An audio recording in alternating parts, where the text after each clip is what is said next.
Hello বন্ধুরা, তোমরা সবাই কেমন আছো? আমি অনুরাধা আবারও একটা রান্না নিয়ে চলে এসেছি। আজকে রান্না করব ধন্দল।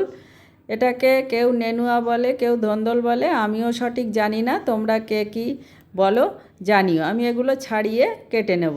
ছাড়িয়ে দেখো পাতলা করে কেটে নিয়েছি, এতে কোনো মশলা লাগবে না, মশলা ছাড়াই করব। আর নিয়েছি সর্ষে, শুকনো লঙ্কা ফোড়নের জন্য, নুন, হলুদ, চিনি আর দুটো কাঁচা লঙ্কা। এটা একটু মিষ্টি মিষ্টি হবে।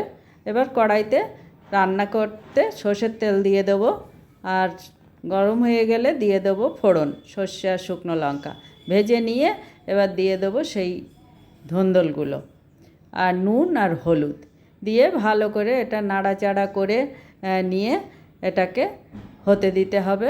আর দুটো কাঁচা লঙ্কা দেবো, দিয়ে নেড়ে চেড়ে আমি ঢাকা দিয়ে দেবো। এতে কোনো জল লাগবে না, জল ছাড়াই হবে। দেখো কত জল গলেছে।